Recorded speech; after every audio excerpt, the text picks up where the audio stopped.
Good morning. നമ്മൾ ഇന്നലെ പഠിച്ചു നിർത്തിയ റെസ്പോൺസിബിലിറ്റി അക്കൗണ്ടിങ്ങിൻ്റെ പാർട്ട് 2ലേക്ക് നമ്മളൊന്ന് കടക്കുകയാണ്. ഇന്നലെ നമ്മൾ റെസ്പോൺസിബിലിറ്റി അക്കൗണ്ടിങ്ങിൻ്റെ മീനിങ്ങും ഫീച്ചേഴ്സും അതിൻ്റെ ടൈപ്സ് റെസ്പോൺസിബിലിറ്റി സെൻറ്റേഴ്സിൻ്റെ ടൈപ്സൊക്കെ നമ്മൾ ഇന്നലെ പഠിച്ചു. ഇനി അതിൻ്റെ കണ്ടിന്യൂവേഷനായിട്ട് നമ്മളോട് ഡിസ്കസ് ചെയ്യാൻ പോണത് ഇന്നലെ പഠിച്ച റെസ്പോൺസിബിലിറ്റി അക്കൗണ്ടിങ്ങിൻ്റെ അഡ്വാൻറ്റേജസും ഡിസഡ്വാൻറ്റേജസും. ഇന്നലെ റെസ്പോൺസിബിലിറ്റി അക്കൗണ്ടിങ് എന്താണെന്ന് പഠിച്ചു. നമ്മൾ നമ്മുടെ ഓർഗനൈസേഷനെ ഡിഫറെൻറ്റ് സെഗ്മെൻറ്റ്സ് ആയിട്ട് ഡിവൈഡ് ചെയ്ത് ഓരോ സെഗ്മെൻറ്റിൻ്റെയും റെസ്പോൺസിബിലിറ്റി ഓരോ ഇൻഡിവിജ്വൽസിന് അസൈൻ ചെയ്ത് കൊടുക്കണ ആ മെത്തേഡിനെ വിളിക്കുന്ന പേരാണ് റെസ്പോൺസിബിലിറ്റി അക്കൗണ്ടിങ് എന്ന് പറയുന്നത്. അത് കോസ്റ്റ് കൺട്രോൾ മെക്കാനിസമായിട്ടാണ് നമ്മളിത് യൂസ് ചെയ്യണമെന്നൊക്കെ നമ്മൾ ഇന്നലെ പഠിച്ചു. ആ റെസ്പോൺസിബിലിറ്റി അക്കൗണ്ടിങ്ങിൻ്റെ അഡ്വാൻറ്റേജസും ഡിസഡ്വാൻറ്റേജസും നമ്മൾ ഡിസ്കസ് ചെയ്യുന്നുണ്ട്. അത് കഴിഞ്ഞിട്ട് നമ്മൾ ആക്ടിവിറ്റി ബേസ്ഡ് കോസ്റ്റിംഗ് ABC നമ്മൾ ഡിസ്കസ് ചെയ്യുന്നുണ്ട്. നമ്മൾ റീസെൻറ്റ് ട്രെൻഡ്സ് പഠിച്ചപ്പോൾ അങ്ങനെ ഒരു മെത്തേഡ് ഉണ്ടെന്ന് പറഞ്ഞു നിർത്തുമല്ലോ, അത് ഡീറ്റെയിൽ ആയിട്ട് ഇവിടെ ഡിസ്കസ് ചെയ്യാൻ പോകുന്നു. ഞാൻ ആ ABCക്ക് വരുന്ന സ്റ്റെപ്സും ഡിസ്കസ് ചെയ്യാനായിട്ട് ഇവിടുന്ന് ഡിസ്കസ് ചെയ്യുന്നുണ്ട്. അപ്പോൾ നമുക്കത് 1 by 1 ആയിട്ട് നോക്കാം. ആദ്യമായിട്ട് നമുക്ക് അഡ്വാൻറ്റേജസ് ഓഫ് റെസ്പോൺസിബിലിറ്റി അക്കൗണ്ടിങ് നോക്കാം. നമ്മൾ ഇന്നലെ പഠിച്ച റെസ്പോൺസിബിലിറ്റി അക്കൗണ്ടിങ്ങിൻ്റെ അഡ്വാൻറ്റേജസ് നോക്കാം. ഒന്നാമത്തെ അഡ്വാൻറ്റേജ് ആയിട്ട് പറയുന്നത് exercising effective control on operation. അതായത് ഇങ്ങനെ ഒരു ഓർഗനൈസേഷനെ ഡിഫറെൻറ്റ് ഡിപ്പാർട്ട്മെൻറ്റ് ഓർ സെഗ്മെൻറ്റ്സ് ആക്കി ഡിവൈഡ് ചെയ്തിട്ട് ഓരോ സെഗ്മെൻറ്റിൻ്റെയും ഡ്യൂട്ടി ഓരോരുത്തർക്ക് അസൈൻ ചെയ്ത് കൊടുക്കുമ്പോൾ അവിടെ ഇഫക്റ്റീവ് കൺട്രോൾ ഉണ്ടാവും. കാരണം ആ ആൾക്ക് കിട്ടിയ ആ സെഗ്മെൻറ്റിൻ്റെ ഉള്ളിലത്തെ ആക്ടിവിറ്റി മാത്രം നോക്കിയാൽ മതി, വേറെ പുറത്തേക്കൊന്നും നോക്കേണ്ട ആവശ്യമില്ല. ആൾക്ക് എന്താണോ അസൈൻ ചെയ്ത് കിട്ടിയത് അത് മാത്രം നോക്കുക. അപ്പോൾ അയാൾക്ക് കൂടുതൽ അയാളുടെ വർക്കിൽ കോൺസെൻട്രേറ്റ് ചെയ്ത് അവിടുത്തെ കോസ്റ്റൊക്കെ കുറച്ച് കൃത്യമായിട്ട് ഒരു കൺട്രോൾ, ഒരു ചെറിയൊരു ഏരിയ ഉള്ളത്, വൈഡ് ഏരിയ അല്ല, ചെറിയൊരു ഏരിയ കൊണ്ട് അവർക്ക് എഫക്റ്റീവ് കൺട്രോൾ അവിടെ എക്സസൈസ് ചെയ്യാനായിട്ട് പറ്റും. സെക്കൻഡ് വൺ പറയുന്നത് ഇംപ്രൂവ് എഫിഷ്യൻസി. ഇങ്ങനെ ചെയ്യുമ്പോൾ നമ്മുടെ കമ്പനിയുടെ പെർഫോമൻസും അല്ലെങ്കിൽ എഫിഷ്യൻസിയും ഇമ്പ്രൂവ് ചെയ്യും. കാരണം നേരത്തെ പറഞ്ഞോളം തന്നെ ഒരു ഇൻഡിവിജ്വലിന് ഒരു സ്മോൾ ഏരിയ മാത്രം കോൺസെൻട്രേറ്റ് ചെയ്താൽ മതി. അപ്പോൾ അയാൾ പ്രോപ്പറായിട്ട് വർക്ക് ചെയ്ത് കമ്പനി എഫിഷ്യൻ്റായിട്ട് വർക്ക് ചെയ്യാനായിട്ട് തുടങ്ങും. Next point improve profitability. അങ്ങനെ ചെയ്യുമ്പോൾ ഓട്ടോമാറ്റിക്കായിട്ട് നമ്മുടെ കമ്പനിയുടെ പ്രോഫിറ്റബിലിറ്റി ഇംപ്രൂവ് ചെയ്യും. എഫിഷ്യൻ്റായിട്ട് വർക്ക് ചെയ്താൽ കമ്പനിയുടെ കോസ്റ്റൊക്കെ കുറയ്ക്കാനായിട്ട് പറ്റും, കമ്പനിയുടെ പ്രോഫിറ്റബിലിറ്റി കൂടും. Next one is delegation of authority. നിങ്ങൾ മാനേജ്മെൻറ്റ് പ്രിൻസിപ്പിൾസിൽ പഠിച്ചിട്ടുണ്ട്. ഡെലിഗേഷൻ ഓഫ് അതോറിറ്റി എന്ന് പറയുകയാണെങ്കിൽ ഒരാൾക്ക് കൃത്യമായിട്ട് അറിയാം അയാൾ എന്തൊക്കെയാണ് ചെയ്യേണ്ടത് എന്തൊക്കെ ചെയ്യേണ്ട എന്ന്. അതായത് അയാൾക്ക് ഒരു കോസ്റ്റ് സെൻറ്ററാണ് അയാൾക്ക് കിട്ടിയെന്ന് വെച്ചാൽ അയാളുടെ ആകെയുള്ള ഡ്യൂട്ടി എന്ത് മാത്രമാണ്, കോസ്റ്റ് കുറയ്ക്കലും മാത്രം. അയാൾ പ്രോഫിറ്റിനെ കുറിച്ചിട്ടോ അതുപോലെ ഇൻകത്തിനെ കുറിച്ചിട്ടോ ഒന്നും അയാൾ ബോധർ ചെയ്യേണ്ട ആവശ്യമില്ല. ആൾക്ക് അയാളുടെ കോൺസെൻട്രേറ്റ് ഏരിയ എന്ന് പറയുന്നത് കോസ്റ്റ് കൺട്രോൾ മെക്കാനിസം മാത്രമാണ്. അപ്പോൾ അയാൾക്ക് കൃത്യമായിട്ട് അറിയാം എന്തൊക്കെ ചെയ്യണം എന്തൊക്കെ ചെയ്യേണ്ടതെന്ന്. അപ്പോൾ അവിടെ റെസ്പോൺസിബിലിറ്റി അക്കൗണ്ടിങ്ങിൽ പ്രോപ്പർ ഡെലിഗേഷൻ ഓഫ് അതോറിറ്റി, അവർക്ക് ഫുൾ റൈറ്റ് കൊടുക്കുകയാണ്, ചെയ്യാനുള്ള ഫ്രീഡം കൊടുക്കുകയാണ്. ഡെലിഗേഷൻ ഓഫ് അതോറിറ്റി വളരെയധികം കൂടുതലുണ്ട്. Then employees are more vigilant. അപ്പോൾ എന്താണെന്ന് വെച്ചാൽ ഇവർ ചെറിയൊരു ഡ്യൂട്ടി അസൈൻ ചെയ്ത് കൊടുക്കുന്നു, അവരുടെ പെർഫോമൻസൊക്കെ ക്ലോസ് വാച്ചിങ് ഉണ്ടാവും ടോപ്പ് മാനേജ്മെൻറ്റ്. അപ്പോൾ എന്താണെന്ന് വെച്ചാൽ എംപ്ലോയീസ് കുറച്ചും കൂടി കെയർഫുള്ളായിട്ട് വർക്ക് ചെയ്ത് നന്നായിട്ട് ശ്രദ്ധിച്ച് എല്ലാ കാര്യങ്ങളും ചെയ്യും. അപ്പോൾ അവർ കുറച്ചുകൂടി വിജിലൻ്റായിട്ട് വർക്ക് ചെയ്യും. അത് കമ്പനിക്ക് പോസിറ്റീവ് ആവുകയും ചെയ്യും. Then helps in implementing budgetary control and standard costing. ഞാൻ ഇന്നലെ പറഞ്ഞിട്ടുണ്ടായിരുന്നു, വേറെ റെസ്പോൺസിബിലിറ്റി അക്കൗണ്ടിങ് എന്ന് പറയുന്നത് ഒരു കോസ്റ്റ് കൺട്രോൾ ടെക്നിക്കാണ്. അതുപോലെ വേറെ മറ്റ് കോസ്റ്റ് കൺട്രോൾ ടെക്നിക്സാണ് ബഡ്ജറ്ററി കൺട്രോളും സ്റ്റാൻഡേർഡ് കോസ്റ്റിങ്ങും. ഇത് നമ്മൾ ഫസ്റ്റ് മൊഡ്യൂളിലെ റീസെൻറ്റ് ട്രെൻഡ്സിൽ പഠിച്ചിട്ടുള്ളതാണ്. അപ്പോൾ അതൊക്കെ ഇംപ്ലിമെൻറ്റ് ചെയ്യാനായിട്ട് ഈ ABC റെസ്പോൺസിബിലിറ്റി അക്കൗണ്ടിങ് ഹെൽപ്പ് ചെയ്യുന്നുണ്ട്. അപ്പോൾ ബഡ്ജറ്ററി കൺട്രോൾ ആയാലും സ്റ്റാൻഡേർഡ് കോസ്റ്റിംഗ് ആയാലും ഇഫക്റ്റീവായിട്ട് ഇംപ്ലിമെൻറ്റ് ചെയ്യാനായിട്ട് ഒരു ബാക്ക് ബോൺ എന്ന് പറയുകയാണെങ്കിൽ നമുക്ക് ഈ റെസ്പോൺസിബിലിറ്റി അക്കൗണ്ടിങ്ങിനെ പറയാനായിട്ട് സാധിക്കും. Then good reporting system. ഇവർ പീരിയോഡിക്കായിട്ട് അല്ലെങ്കിൽ ഡെയിലി ഇവർ റിപ്പോർട്ട് കൊടുക്കണം ടു ദ ടോപ്പ് മാനേജ്മെൻറ്റ്. അപ്പോൾ ഓരോ സെഗ്മെൻറ്റും അവരുടെ ആക്ടിവിറ്റീസിനെ കുറിച്ചിട്ട് ഡെയിലി റിപ്പോർട്ട് കൊടുക്കും. അപ്പോൾ അത് ടോപ്പ് മാനേജ്മെൻറ്റ് എന്ത് ചെയ്യും, എല്ലാതും കൂടി കൺസോളിഡേറ്റ് ചെയ്ത് അവർക്ക് ഒരു ഫൈനൽ റിപ്പോർട്ട് ഉണ്ടാക്കാനായിട്ട് സാധിക്കും. അപ്പോൾ ഒരു കമ്പനിയിലെ എന്തെല്ലാം കാര്യങ്ങൾ നടക്കണോ അതൊക്കെ ഡേ ബൈ ഡേ അവിടെ റിപ്പോർട്ടിങ് ഉണ്ടാവും. ഇതൊക്കെയാണ് റെസ്പോൺസിബിലിറ്റി അക്കൗണ്ടിങ്ങിൻ്റെ മെയിൻ ബെനിഫിറ്റ്സ് എന്ന് പറയുന്നത്. Effective control, improve efficiency, improve productivity, proper delegation of authority, employees are more vigilant, helps in implementing other cost control techniques like budgetary control and standard costing, and good reporting system. Proper recording and reporting അവിടെ ഉണ്ട്. അപ്പോൾ ഇതൊക്കെയാണ് advantages ആയിട്ട് വരുന്നത്. ഇനി അടുത്ത discuss ചെയ്യാൻ പോണത് disadvantages or problems of responsibility accounting. ഇങ്ങനെ റെസ്പോൺസിബിലിറ്റി അക്കൗണ്ടിങ്ങിൽ വരുന്ന മെയിൻ പ്രോബ്ലംസ് എന്തൊക്കെയാണെന്ന് നമ്മൾ പറയാൻ പോണത്. ഒന്നാമത്തത് difficulty to identify responsibility centres. നമുക്ക് റെസ്പോൺസിബിലിറ്റി സെൻറ്റേഴ്സ് ഐഡൻറ്റിഫൈ ചെയ്യാനായിട്ട് ബുദ്ധിമുട്ടുണ്ടാകും. നമ്മൾ ഇന്നലെ പറഞ്ഞു ഒരു ഡിപ്പാർട്ട്മെൻറ്റിനെ ഡിഫറെൻറ്റ് ഗ്രൂപ്പുകളായിട്ട് ഡിവൈഡ് ചെയ്യുമെന്ന് പറഞ്ഞു. അങ്ങനെ കറക്റ്റായിട്ട് നമുക്കിങ്ങനെ കോസ്റ്റ് സെൻറ്റർ ഇത്, പ്രോഫിറ്റ് സെൻറ്റർ ഇത്, ദെൻ റവന്യൂ സെൻറ്റർ ഇതെന്ന് പറഞ്ഞിട്ട് കൃത്യമായിട്ട് ഡിവൈഡ് ചെയ്യാനായിട്ട് ഒട്ടുമിക്ക കമ്പനികൾക്കും ബുദ്ധിമുട്ട് അനുഭവപ്പെടാറുണ്ട്. അപ്പോൾ അത് തന്നെയാണ് ഒന്നാമത്തെ പ്രോബ്ലമായിട്ട് പറയുന്നത്. It is very difficult to find out the various responsibility centres. ചിലപ്പോൾ കണ്ടെത്തുന്നത് കറക്റ്റ് ആവണമെന്നില്ല. ദെൻ സെക്കൻഡ് വൺ പറയുന്നത് conflict of interest among centres. ഇനി നമ്മൾ കണ്ടെത്തിയെന്ന് വിചാരിച്ചാലും ഈ റെസ്പോൺസിബിലിറ്റി സെൻറ്റേഴ്സ് തമ്മിൽ അങ്ങോട്ടും ഇങ്ങോട്ടും കോൺഫ്ലിക്റ്റ് ഉണ്ടാവും. എക്സാമ്പിളായിട്ട് പറയുകയാണെങ്കിൽ നമ്മൾ ഇന്നലെ 4 ടൈപ്പ് ഓഫ് റെസ്പോൺസിബിലിറ്റി സെൻറ്റേഴ്സ് പഠിച്ചു. Cost centre, revenue centre, profit centre and investment centre.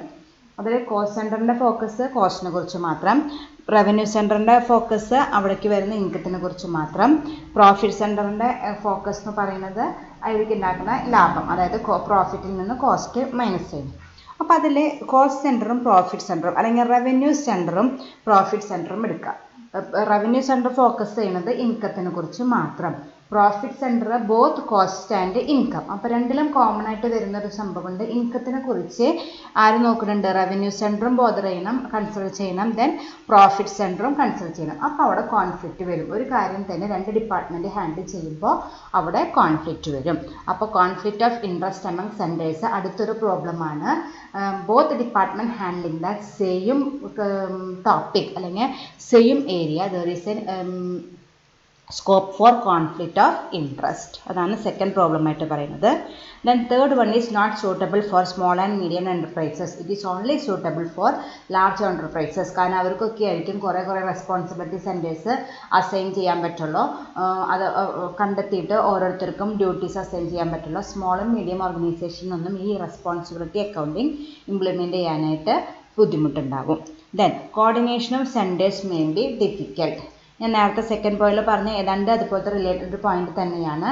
ഈ ചിലപ്പോൾ ചില ഓർഗനൈസേഷനിൽ 10 റെസ്പോൺസിബിലിറ്റി സെൻറ്റേഴ്സ് ഉണ്ടാവും. ഈ റെസ്പോൺസിബിലിറ്റി സെൻറ്റേഴ്സിനെയൊക്കെ കോർഡിനേറ്റ് ചെയ്ത് മുന്നോട്ട് കൊണ്ടുപോകാന്ന് വെച്ചാൽ ഇത്തിരി ഡിഫിക്കൽട്ടാണ്. നേരത്തെ പറഞ്ഞോണം തന്നെ റവന്യൂ സെൻറ്റർ ഇതിൽ ഫോക്കസ് ചെയ്യുന്നുണ്ട്, ഇൻകത്തിൽ ഫോക്കസ് ചെയ്യുന്നുണ്ട്, പ്രോഫിറ്റ് സെൻറ്റർ ഇൻകത്തിൽ ഫോക്കസ് ചെയ്യുന്നുണ്ട്. അപ്പോൾ ഇവരുടെ ആക്ടിവിറ്റീസ് ഒക്കെ കോർഡിനേറ്റ് ചെയ്ത് കൊണ്ടുപോകാനായിട്ട് ചിലപ്പോൾ ബുദ്ധിമുട്ടുണ്ടാകും. Then resistance from employees. നമുക്കറിയാം മാനേജ്മെൻറ്റ് അക്കൗണ്ടിങ് കമ്പൽസറി അല്ല. ഇതൊരു മാനേജ്മെൻറ്റ് അക്കൗണ്ടിങ് ടൂളാണല്ലോ. മാനേജ്മെൻറ്റ് അക്കൗണ്ടിങ് കമ്പൽസറി അല്ല, ഓപ്ഷണലാണ്. മാനേജ്മെൻറ്റിന് താല്പര്യം ഉണ്ടെങ്കിൽ മാത്രം അത് അണ്ടർടേക്കൺ ചെയ്താൽ മതി. അതുകൊണ്ട് തന്നെ എംപ്ലോയീസ് എന്ത് പറയും? എന്തിനാ ഈ കമ്പൽസറി അല്ലാത്ത ഈ ഒരു കാര്യം ചെയ്യണ്ട, നമ്മളെ കമ്പനി റെസ്പോൺസിബിലിറ്റി അക്കൗണ്ടിങ് അണ്ടർടേക്കൺ ചെയ്യണ്ട എന്ന് എംപ്ലോയീസിൻ്റെ ഭാഗത്തു നിന്നും ഒരു സജഷൻ അല്ലെങ്കിൽ റെസിസ്റ്റൻസ് ഉണ്ടാവാനുള്ള സാധ്യത ഉണ്ട്. അടുത്തൊരു ഡിസഡ്വാൻറ്റേജ് ആയിട്ട് പറയുന്നത് need detail reporting and communication. നേരത്തെ അഡ്വാൻറ്റേജ് ആയിട്ട് നമ്മൾ ലാസ്റ്റ് പോയിന്റ് പറഞ്ഞു, ഗുഡ് റിപ്പോർട്ടിംഗ് സിസ്റ്റം ഉണ്ടെന്ന് പറഞ്ഞു. അതൊരു ഡ്രോബാക്ക് ആയിട്ടും പറയാം. കാരണം ഇത് ഡേ ബൈ ഡേ നമുക്ക് റിപ്പോർട്ട് കൊടുക്കണം. അത് നമ്മുടെ വർക്ക് കുറച്ചും കൂടി ഡിഫിക്കൽട്ട് ആക്കും. അത് പ്രോപ്പറായിട്ട് കമ്മ്യൂണിക്കേഷൻ നടത്തണം. ടോപ്പ് മാനേജ്മെൻറ്റിന് എല്ലാ ദിവസത്തെയും റിപ്പോർട്ട് സബ്മിറ്റ് ചെയ്യണമെന്ന് വെച്ചാൽ അവിടുത്തെ ആ മാനേജേഴ്സിൻ്റെ വർക്ക് ലോഡ് കൂടും. Then last point is it is very costly. Implementation of responsibility accounting is very costly. അതുകൊണ്ട് തന്നെ ബിഗ് ഓർഗനൈസേഷൻസിന് മാത്രമേ ഇത് ഇംപ്ലിമെൻറ്റ് ചെയ്യാൻ പറ്റുള്ളൂ, മറ്റവർക്കൊന്നും ഇത് ഇംപ്ലിമെൻറ്റ് ചെയ്യാനായിട്ട് പറ്റില്ല. ഇതൊക്കെയാണ് മെയിനായിട്ട് വരുന്ന റെസ്പോൺസിബിലിറ്റി അക്കൗണ്ടിങ്ങിൻ്റെ ഡിസഡ്വാൻറ്റേജസ് അല്ലെങ്കിൽ പ്രോബ്ലംസ്. അവർ next topic is activity based costing. അപ്പോൾ റെസ്പോൺസിബിലിറ്റി അക്കൗണ്ടിങ് ഇപ്പോൾ കഴിഞ്ഞു. ഇനി അടുത്ത് നമുക്ക് ചാപ്റ്ററിൽ പഠിക്കാനുള്ളത് activity based costing, ABC short ഫോമായിട്ട് പറയുന്നത്. ഞാനന്ന് പറഞ്ഞിരുന്നു ഫിനാൻഷ്യൽ മാനേജ്മെൻറ്റിൻ്റെ ABC അല്ല, മാനേജ്മെൻറ്റ് അക്കൗണ്ടിങ്ങിലെ ABC. ഇവിടുത്തെ ABC എന്ന് ഉദ്ദേശിക്കുന്നത് ആക്ടിവിറ്റി ബേസ്ഡ് കോസ്റ്റിംഗ് ആണ്. അത് ഞാൻ നമ്മുടെ ഫസ്റ്റ് മൊഡ്യൂളിൽ ലാസ്റ്റത്തെ സെഷനിൽ റീസെൻറ്റ് ട്രെൻഡ്സിൽ പഠിച്ചപ്പോൾ അത് വിട്ടോളം പറഞ്ഞിട്ടുണ്ടായിരുന്നു, അടുത്ത ചാപ്റ്ററിൽ പഠിക്കുന്നു പറഞ്ഞിട്ടുണ്ടായിരുന്നു. അപ്പോൾ അതാണ് ഈ സംഭവം പറയാൻ പോണത്. ഇതിൻ്റെ മീനിങ് എന്താണെന്ന് വെച്ചാൽ it is used for allocating overheads to products and services. ഓരോ പ്രോഡക്റ്റിനും സർവീസസിനും വരുന്ന ഓവർ ഹെഡ്സ് എങ്ങനെയാണ് നമ്മൾ അലോക്കേറ്റ് ചെയ്യുക, അതിന് ഉപയോഗിക്കുന്ന ഒരു മെത്തേഡ് ഓഫ് കോസ്റ്റിംഗ് ആണ് ഈ ABC എന്ന് പറയുന്നത്. ഓവർ ഹെഡ്സ് എങ്ങനെയാണ് ഓരോ പ്രൊഡക്റ്റിനും സർവീസസിനും നമ്മൾ അലോക്കേറ്റ് ചെയ്യുക, അതിനുപയോഗിക്കുന്ന മെത്തേഡ്. അപ്പോൾ അത് പറഞ്ഞേക്കാൾ മുമ്പ് നമുക്ക് ഓവർ ഹെഡ്സ് എന്താണെന്ന് നോക്കാം. അതായത് overheads means indirect cost that have to be paid even if there is no production.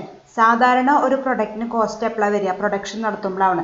അതിന് ഉപയോഗിക്കുന്ന റോ മെറ്റീരിയലിൻ്റെ കോസ്റ്റ് വരാം, ഇലക്ട്രിസിറ്റി, വാട്ടർ, എംപ്ലോയീസ്, അത് ആ പ്രോഡക്റ്റ് ഉണ്ടാക്കാനായിട്ട് വർക്ക് ചെയ്യുന്ന എംപ്ലോയീസിന് കൊടുക്കുന്ന വേജസ്, ഇതൊക്കെയാണ് സാധാരണ ഒരു എന്തായിട്ട് വരിക, കോസ്റ്റ് എന്ന് വരിക. അത് വാരിയബിൾ കോസ്റ്റാണ്. അതെന്താവും, പ്രൊഡക്ഷൻ കൂടിയാൽ അത് കൂടും, പ്രൊഡക്ഷൻ കുറഞ്ഞാൽ അത് കുറയും, പ്രൊഡക്ഷൻ ഇല്ലെങ്കിൽ അവിടെ അങ്ങനെ ഒരു കോസ്റ്റ് ഉണ്ടാവില്ല. ഇവിടെ എന്താ പറയുന്നതെന്ന് വെച്ചാൽ overheads cost are indirect cost or fixed cost, അങ്ങനെയും പറയാറുണ്ട്. ഫിക്സഡ് കോസ്റ്റ് എന്നും പറയാറുണ്ട്. That have to be paid even if there is no production. നമ്മൾ ഫിക്സഡ് കോസ്റ്റ് എന്താണെന്ന് പഠിച്ചിട്ടുണ്ട്. എത്ര പ്രൊഡക്ഷൻ കൂടിയാലും കുറഞ്ഞാലും കോൺസ്റ്റൻ്റ് ആയിട്ട് നിൽക്കുന്ന കോസ്റ്റിനെ വിളിക്കുന്ന പേരാണ് ഫിക്സഡ് കോസ്റ്റ് എന്ന് വിളിക്കുന്നത്. അതിപ്പോൾ പ്രൊഡക്ഷൻ 0 ആയാലും നമുക്ക് എന്ത് കോസ്റ്റ് വരും, ഫിക്സഡ് കോസ്റ്റ് വരും. അത് തന്നെയാണ് ഇവിടെ ഉദ്ദേശിക്കുന്നത്. Overheads means fixed or indirect cost that have to be paid even if there is no production. നമ്മുടെ കമ്പനിയിലെ പ്രൊഡക്ഷൻ ഇല്ലാണ്ട് അടച്ചുപൂട്ടി കിടക്കുകയായാലും നമ്മൾ റൊട്ടീനായിട്ട് കൊടുക്കേണ്ട ചില എക്സ്പെൻസുകളുണ്ട്. ആ എക്സ്പെൻസുകളുടെ വേറൊരു പേരാണ് ഓവർ ഹെഡ്സ് എന്ന് പറയുന്നത്. ആ ഓവർ ഹെഡ്സ് എങ്ങനെയാണ് അലോക്കേറ്റ് ചെയ്യുക ഓരോ പ്രോഡക്റ്റും സർവീസസിനും? വാരിയബിൾ കോസ്റ്റ് അലോക്കേറ്റ് ചെയ്യാൻ എളുപ്പമാണ്. വാരിയബിൾ കോസ്റ്റ് പെർ യൂണിറ്റ് ആണ് തരിക. 10 പ്രൊഡക്റ്റ് ഞാൻ ഉണ്ടാക്കി, ഒരു പ്രൊഡക്റ്റിന് 1 രൂപ വെച്ച്, അപ്പോൾ നമുക്ക് വന്ന വാരിയബിൾ കോസ്റ്റ് 10 രൂപ. അപ്പോൾ ഒരു പ്രൊഡക്റ്റിന് വന്നത് 1 രൂപ നമുക്ക് കൃത്യമായിട്ട് കണ്ടുപിടിക്കാം ഏതിലെ വാരിയബിൾ കോസ്റ്റിൽ. പക്ഷേ ഓവർ ഹെഡ്സ് കോസ്റ്റ് അല്ലെങ്കിൽ ഫിക്സഡ് കോസ്റ്റ് നമുക്ക് ഇൻ ടോട്ടലിലാണ് തരിക. നമ്മൾ പണ്ട് പ്രോബ്ലം ചെയ്യുമ്പോൾ നിങ്ങൾ മനസ്സിലാക്കിയിട്ടുണ്ടാവും ഞാൻ വിചാരിക്കുന്നു.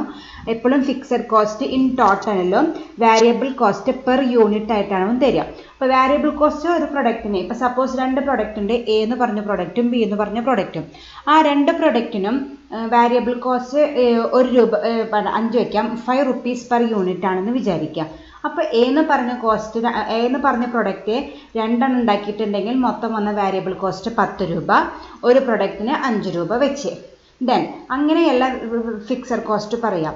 ഈ എയും ബിയും മൊത്തത്തിൽ ഉണ്ടാക്കാൻ വന്ന ഫിക്സഡ് കോസ്റ്റ് 100 റുപ്പീസ് അങ്ങനെയാണ് പറയുക. അതിൽ എക്ക് ഇത്ര ബിക്ക് ഇത്ര സെപ്പറേറ്റ് സെഗ്രിഗേഷൻ ഉണ്ടാവില്ല. അതാണ് ഫിക്സഡ് കോസ്റ്റിൻ്റെ ഒരു ഫീച്ചറാണ്.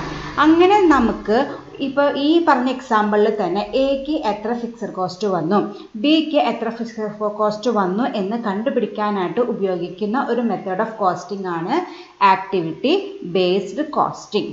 ഓക്കെ, മനസ്സിലായെന്ന് ഞാൻ വിചാരിക്കുന്നു. It is used for allocating overheads to products and services.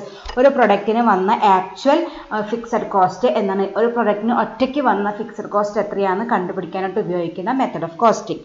അതിൽ ഓവർ ഹെഡ്സിന് എക്സാമ്പിൾ പറഞ്ഞിട്ടുണ്ട് അവിടെ. Rent payable, insurance payable, salary payable to office staff, not for workers, salary payable to office staff. ഇതൊക്കെ ഇതിൽ വരും, ഓവർ ഹെഡ്സിൻ്റെ എക്സാമ്പിളായിട്ട് വരും.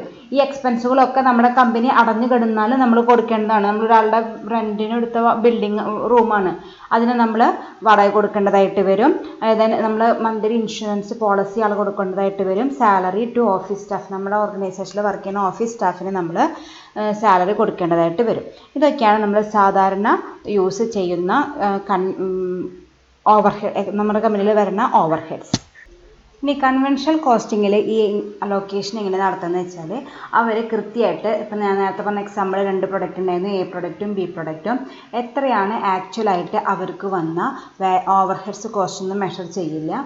ഇത്ര percentage product Aക്ക് കൊടുക്കുക, ഇത്ര പെർസെൻറ്റേജ് പ്രൊഡക്റ്റ് Bക്ക് കൊടുക്കുക എന്നങ്ങനെയായിരുന്നു കൺവെൻഷണൽ ട്രഡീഷണലായിട്ട് ചെയ്തിരുന്നത്. അപ്പോൾ നമുക്ക് കൃത്യമായിട്ട് ഒരു പ്രൊഡക്റ്റിന് വന്ന ഓവർ ഹെഡ്സ് കൃത്യമായിട്ട് മെഷർമെൻറ്റ് നടത്താൻ ബുദ്ധിമുട്ടായിരുന്നു. ആ സിറ്റുവേഷനിലാണ് ഈ പുതിയൊരു മെത്തേഡ് ഡെവലപ്പ് ചെയ്തത്, that is ABC, activity based costing. അപ്പോൾ in conventional a single overheads rate is used. ഒരു റേറ്റ് ഉണ്ടാവും, ടോട്ടൽ ഓവർ ഹെഡ്സിൻ്റെ ഇത്ര ശതമാനം A പ്രൊഡക്റ്റിന് പോവും, ഇത്ര ശതമാനം B പ്രൊഡക്റ്റിന് പോകും. കൃത്യമായിട്ട് മെഷർമെൻ്റ് ഒന്നും നടത്തിയിട്ടൊന്നുമല്ല, അവർ ഫിക്സഡ് ആയിട്ട് റേറ്റ് ഫിക്സ് ചെയ്ത് വെച്ചേക്കണം. പക്ഷേ ABC എന്ന് പറയുകയാണെങ്കിൽ ABC is a method that traces overheads cost to activities and then assign them to the product or objects. അതായത് ABCയിൽ എങ്ങനെ ചെയ്യണമെന്ന് വെച്ചാൽ നമ്മളൊരു പ്രൊഡക്റ്റ് എടുത്ത് ആ പ്രൊഡക്റ്റിന് ഈ ഓവർ ഹെഡ്സിൽ എത്ര കോസ്റ്റാണ് ആ പ്രൊഡക്റ്റ് ഉണ്ടാക്കാനായിട്ട് വേണ്ടി വന്നത് അത് മാത്രം കണ്ടുപിടിച്ച് അതിൻ്റെ കോസ്റ്റ് ഓഫ് പ്രൊഡക്ഷനിലേക്ക് അത് ആഡ് ചെയ്യാണ് ചെയ്യാം. കൺവെൻഷനലായിട്ട് എന്താ ചെയ്തിരുന്നത്, ടോട്ടൽ ഇപ്പോൾ ഒരു 5,000 ആണ് ഫിക്സഡ് കോസ്റ്റ് എന്ന് വിചാരിക്കുക. അതിൻ്റെ ഒരു 1/3 എന്തിലേക്ക് പോവും, പ്രൊഡക്റ്റ് എയിലേക്ക് പോവുക, ബാലൻസ് ഉള്ളത് പ്രൊഡക്റ്റ് ബിക്ക് പോവുക. അല്ലാണ്ട് ആക്ച്വലായിട്ട് എത്ര ഉണ്ടായിരുന്ന ഒരു മെഷർമെൻറ്റും കൺവെൻഷനലായിട്ട് നമ്മൾ ചെയ്തിരുന്നില്ല. പക്ഷേ ആക്ടിവിറ്റി ബേസ്ഡ് കോസ്റ്റിങ്ങിൽ കൃത്യമായിട്ട് ചെയ്യും. എത്രയാണ് പ്രൊഡക്റ്റ് എ ഉണ്ടാക്കാനായിട്ട് നമുക്ക് വന്ന ഓവർ ഹെഡ്സ് അല്ലെങ്കിൽ ഫിക്സഡ് എക്സ്പെൻസ് എത്രയാണെന്ന് മെഷർ ചെയ്യും. അതുമാത്രം പ്രൊഡക്റ്റ് എയുടെ കോസ്റ്റ് ഓഫ് പ്രൊഡക്ഷനിലേക്ക് പോവും. എത്രയാണ് ബിക്ക് വന്ന ഓവർ ഹെഡ്സ് നോക്കും, അതുമാത്രം പ്രൊഡക്റ്റ് ബിയുടെ കോസ്റ്റ് ഓഫ് പ്രൊഡക്ഷനിലേക്ക് പോകും. അപ്പോൾ ഈ മെത്തേഡ് ഇൻട്രൊഡ്യൂസ് ചെയ്തതുകൊണ്ട് നമുക്ക് കൃത്യമായിട്ട് കോസ്റ്റ് ഓഫ് പ്രൊഡക്ഷൻ കാൽക്കുലേറ്റ് ചെയ്യാനായിട്ട് പറ്റി. അതായത് ആ പ്രൊഡക്റ്റ് ആയി ഉണ്ടാക്കാനായിട്ട് ചിലപ്പോൾ ഓവർ ഹെഡ്സ് എക്സ്പെൻസ് കുറവായിരിക്കാം, പ്രൊഡക്റ്റ് ബിക്ക് കൂടുതലായിരിക്കാം. അപ്പം അതിനനുസരിച്ച് നമ്മൾ കൃത്യമായിട്ട് അലോക്കേഷൻ നടത്തുന്നത് കൊണ്ട് നമുക്ക് കൃത്യമായിട്ട് ഒരു പ്രൊഡക്റ്റ് ഉണ്ടാക്കാനായിട്ട് എത്ര ക്യാഷ് വന്നു എന്ന് കൃത്യമായിട്ട് ഫൈൻഡ് ഔട്ട് ചെയ്യാനായിട്ട് പറ്റും. അപ്പോൾ ABC is a method that traces overhead cost to activities and then assign them to the objects or products. Then അതിൻ്റെ വേറൊരു ഇതാണ് പറഞ്ഞത്, it is a way to allocate indirect overhead cost to products or departments that generate these cost in the production process. എത്രയാണോ ആക്ച്വലായിട്ട് നമുക്ക് വന്ന indirect cost അത് കണ്ടുപിടിച്ച് ആ പ്രൊഡക്റ്റിന് അല്ലെങ്കിൽ ആ ഡിപ്പാർട്ട്മെൻറ്റ് അലോക്കേറ്റ് ചെയ്യുന്ന ഒരു മെത്തേഡാണ് activity based costing. Okay, it is a way to allocate indirect overhead cost to products or services that generate ആർക്കാണോ വന്നത് that generate these costs in the production process. Production നടത്തുമ്പോൾ ഏത് പ്രൊഡക്റ്റിന് എത്ര ഇൻഡയറക്റ്റ് എക്സ്പെൻസസ് വന്നു അത് കണ്ടുപിടിച്ച് അത് ആ പ്രൊഡക്റ്റിന് മാത്രം അലോക്കേറ്റ് ചെയ്യുക, വേറെ ആർക്കും അതിൻ്റെ ഷെയർ കൊടുക്കേണ്ട ആവശ്യമില്ല. ഇങ്ങനെ ഒരു പ്രൊഡക്റ്റിൻ്റെ കോസ്റ്റ് ഓഫ് ക്യാപിറ്റൽ കണ്ടുപിടിക്കുന്ന മെത്തേഡിനെ വിളിക്കുന്ന പേരാണ് activity based costing. Okay, Next we are going to discuss about the steps in activity based costing. നമ്മൾ നേരത്തെ പഠിച്ച ആക്ടിവിറ്റി ബേസ്ഡ് കോസ്റ്റിംഗിൽ വരുന്ന സ്റ്റെപ്സ് ആണ് പറയാൻ പോണത്. അതിൽ ഒന്നാമത്തെ സ്റ്റെപ്പായിട്ട് പറയുന്നത് ഐഡൻറ്റിഫൈയിങ് ദ അപ്രോപ്രിയേറ്റ് ആക്ടിവിറ്റി എന്ന് പറയുകയാണെങ്കിൽ നമ്മുടെ പ്രൊഡക്ഷൻ പ്രോസസ്സിൽ വരുന്ന മെയിൻ ആക്ടിവിറ്റി എത്ര എണ്ണം ഉണ്ടെന്ന് കണ്ടെത്തണം. ചിലപ്പോൾ ചില കമ്പനികൾക്ക് നമ്പർ കൂടുതലാവാം, ചില കമ്പനികൾക്ക് നമ്പർ കുറവാകാം. അത് കുഴപ്പമൊന്നുമില്ല, നമുക്ക് എത്ര എണ്ണം ഉണ്ട് എന്ന് നമ്മൾ കൃത്യമായിട്ട് ഐഡൻറ്റിഫൈ ചെയ്യാനാണ് ഒന്നാമത്തെ സ്റ്റെപ്പ് എന്ന് പറയുന്നത്. രണ്ടാമത്തെ സ്റ്റെപ്പ് എന്ന് പറയുന്നത് റിലേറ്റിംഗ് കോസ്റ്റ് ടു ആക്ടിവിറ്റി. ഈ ആക്ടിവിറ്റികൾക്കൊക്കെ വരുന്ന കോസ്റ്റ് എത്രയാണ് നമ്മൾ കണ്ടുപിടിക്കണം. സപ്പോസ് ഇപ്പോൾ റോ മെറ്റീരിയൽ പർച്ചേസ് ആണെങ്കിൽ നമ്മൾ സപ്ലയർക്ക് എത്ര രൂപ കൊടുക്കുന്നുണ്ട്, ദെൻ ഡിസ്ട്രിബ്യൂട്ടർക്ക് എത്ര എക്സ്പെൻസ് വരുന്നുണ്ട്, പാക്കേജിങ്ങിന് എത്ര എക്സ്പെൻസ് വരുന്നുണ്ട്. അങ്ങനെ ഓരോന്നിനും നമ്മൾ കോസ്റ്റ് കണ്ടുപിടിക്കലാണ്, ഓരോ ആക്ടിവിറ്റിക്ക് വരുന്ന കോസ്റ്റ് കണ്ടുപിടിക്കലാണ് രണ്ടാമത്തെ സ്റ്റെപ്പായിട്ട് വരുന്നത്. Third step is determining cost drivers for each activity. ഓരോ ആക്ടിവിറ്റീസിനും ഇൻഡയറക്റ്റ് ആയിട്ട് അല്ലെങ്കിൽ അതിന് മുമ്പായിട്ട് നമുക്ക് കുറേ എക്സ്പെൻസുകൾ വരുന്നുണ്ട്. ഫോർ എക്സാമ്പിൾ നമ്മളിപ്പോൾ റോ മെറ്റീരിയൽ മേടിക്കണമെങ്കിൽ അതിന് മുമ്പായിട്ട് നമ്മൾ എന്ത് ചെയ്യണം, നമ്മൾ അവർക്ക് കൊട്ടേഷൻ കോൾ ഫോർ ചെയ്യണം, ദെൻ അവിടെ പോയിട്ട് ചെക്ക് ചെയ്യണം, ക്വാളിറ്റിയുള്ള പ്രൊഡക്റ്റാണെന്ന് നമ്മൾ ചെക്ക് ചെയ്യണം. പിന്നെ നമ്മൾ ഓർഡർ പ്ലേസ് ചെയ്യണം, ദെൻ അത് റിസീവ് ചെയ്യുമ്പോൾ എക്സ്പെൻസുകൾ ലോഡിങ്ങിനും അൺലോഡിങ്ങിനും ഒക്കെ നമുക്ക് എക്സ്പെൻസുകൾ വരുന്നുണ്ട്. അപ്പോൾ അതൊക്കെ ആ പ്രൊഡക്റ്റിൻ്റെ റോ മെറ്റീരിയൽ മേടിക്കാൻ വന്ന കോസ്റ്റ് തന്നെയാണ്. രണ്ടാമത്തെ സ്റ്റെപ്പിൽ നമ്മൾ എന്ത് നോക്കുക, അത് മേടിക്കാനായിട്ട് നമുക്ക് വന്ന കോസ്റ്റ് മാത്രം നോക്കും. ഇവിടെ നമ്മൾ നോക്കുന്നത് അതിൻ്റെ കോസ്റ്റ് ഡ്രൈവേഴ്സ് നമ്മൾ അല്ലെങ്കിൽ ഇൻഡയറക്റ്റ് എക്സ്പെൻസസ് എന്തൊക്കെയാണെന്ന് നമ്മൾ കണ്ടെത്തും. Then fourth one is estimating application rate for each activity driver. ഇനി നമ്മൾ ഓരോ ആക്ടിവിറ്റി ഡ്രൈവറിനും ഇത്ര % ആണ് നമ്മൾ നമ്മൾ അപ്ലിക്കേഷൻ അല്ലെങ്കിൽ കോസ്റ്റിൽ ഇത്ര പെർസെൻറ്റേജ് ആണ് അത് ഇതിന് ഒരെണ്ണത്തിന് വന്നത്, ഇത്ര പെർസെൻറ്റേജ് സെക്കൻഡിന് വന്നു. അങ്ങനെ നമ്മൾ ഓരോന്നിനും ഓരോ അലോക്കേഷൻ നമ്മൾ നടത്തുന്നു. Then last one is applying cost to products and job. നമ്മൾ നമ്മുടെ കോസ്റ്റ്, ആക്ച്വൽ കോസ്റ്റ് കണ്ടുപിടിക്കാനായിട്ട് ഇത് ഓരോന്നും നമ്മുടെ കോസ്റ്റ് ഓഫ് പ്രൊഡക്ഷനിലേക്ക് നമ്മളിപ്പോൾ കണ്ടുപിടിച്ച ഓവർ ഹെഡ്സ് കോസ്റ്റ് നമ്മുടെ ടോട്ടൽ കോസ്റ്റ് ഓഫ് പ്രൊഡക്ഷനിലേക്ക് ആഡ് ചെയ്യുന്നു. ഇങ്ങനെ 5 സ്റ്റെപ്പാണ് ആക്ടിവിറ്റി ബേസ്ഡ് കോസ്റ്റിങ്ങിലുള്ളത്. ആക്ടിവിറ്റീസ് കണ്ടുപിടിക്കുക, അതിൻ്റെ കോസ്റ്റ് കണ്ടുപിടിക്കുക, കോസ്റ്റ് ഡ്രൈവേഴ്സ് കണ്ടുപിടിക്കുക, അപ്ലിക്കേഷൻ റേറ്റ് ഫൈൻഡ് ഔട്ട് ചെയ്യുക, അത് ടോട്ടൽ ഈ കണ്ടുപിടിച്ച overhead cost total cost of പ്രൊഡക്ഷനിലേക്ക് ആഡ് ചെയ്യുക. ഇങ്ങനെ ഈ 5 സ്റ്റെപ്സ് ചെയ്തിട്ടാണ് നമ്മൾ ആക്ടിവിറ്റി ബേസ്ഡ് കോസ്റ്റിങ്ങിൽ നമ്മൾ എത്രയാണ് നമുക്ക് വന്ന ഓവർ ഹെഡ് കോസ്റ്റ് എന്ന് കണ്ടുപിടിക്കുന്നത്. അപ്പോൾ ഇത്രയും കാര്യങ്ങളാണ് ഇന്നത്തെ ക്ലാസ്സിലൂടെ ഡിസ്കസ് ചെയ്തത്. എല്ലാവരും കൃത്യമായിട്ട് നോട്ട് ചെയ്ത് വെക്കുക. Thank you.